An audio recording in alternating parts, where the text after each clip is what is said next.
चुप हो खधार जनी लोरावा छोड़ी दया चरावा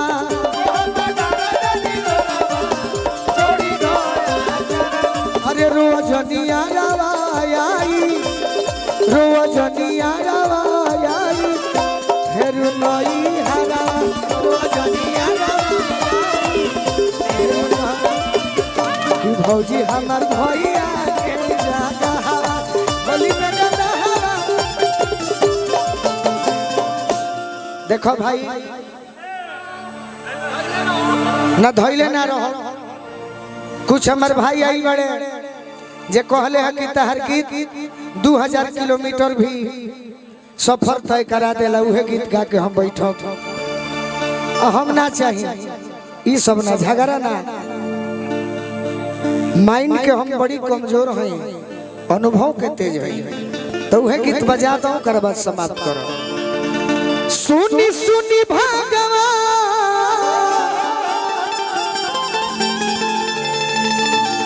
अरे जन बिहान हो खदी खुल के नाचा अरे कि आज राजा जी के कोरवे में जवान हो खदी आज राजा जी के कोरवे में जवान हो खदी आज हम पहिला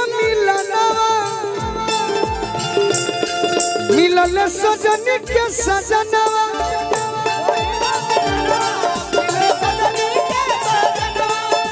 हमारी अंग अंग गुलाब नियन खिलल बा बदना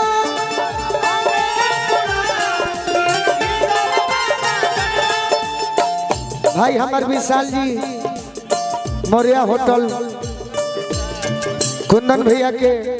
इना को सुनी सुनी भागवान जन बिहान हो खेती आज राजा जी के कोरवे में जवान हो खेती आज राजा जी के कोरवे में जवान हो खेती। कुंदन भैया कतना तंग मत कर लो खाली भगवान खातिर सुनावे दो एक लाइन गाओ तनी अब भाई सुनो ओकरा बाद हमारा के साफ खेत दिहलो बाकी लाइन सुनाओ तनी तो आशीर्वाद दी हो जान तर कौन लाइन अरे की होई जाला जिंदगी अरे होई जाला जिंदगी बेकार हो दिलवा टूटल बजान होई जाला जिंदगी बेकार होई जाला जिंदगी बेकार हो प्रोग्राम करावे वाला पैसा दे दी है पैसा से कलाकार के किलनी है बाकी गोलू राजा खातिर सुने वाले ओकरा खातिर जान बड़े तो ये पर ध्यान दो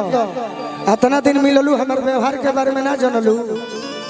श्रोता पर ध्यान दो श्रोता बड़े तब कोनो नेता मंत्री विधायक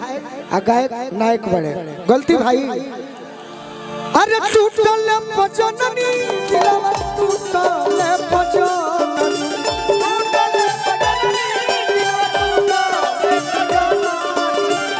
टूटल पजननी दिलवा टूटल पजननी बहुत दर्द देला प्यारे हो दिलवा टूटल पजननी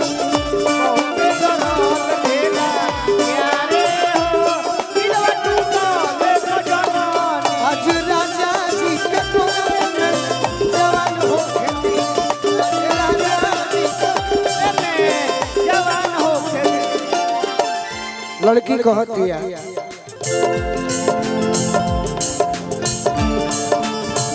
राजा जी के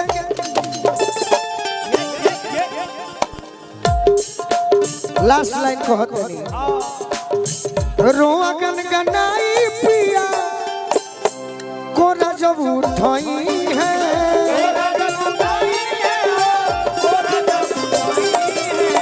धारूपुर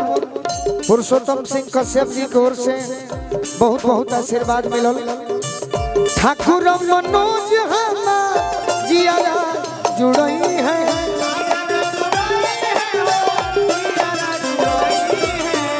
मिला जुला के रूपा जी रौरा सब गायक में गायिका में सीनियर बानी, मिला जुला के हम चौथा गीत गावतनी, अपन ड्यूटी पूरा करतनी। बाकी कहे वाला कुछ कहे उसे का करे के बा।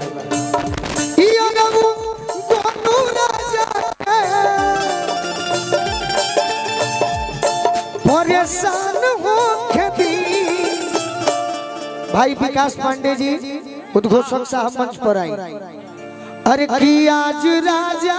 जी के कोरवे में जवान हो खेती। मन लगाओ मन लगाओ।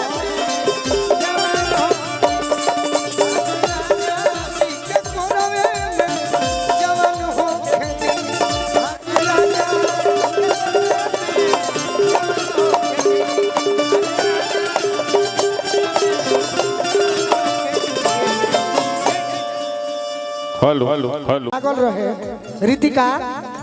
बाकी रोहतास के कितना डांसर जे नाचे ले भी गावे ली भी वही गीत पर हमरा का आशीर्वाद दिले।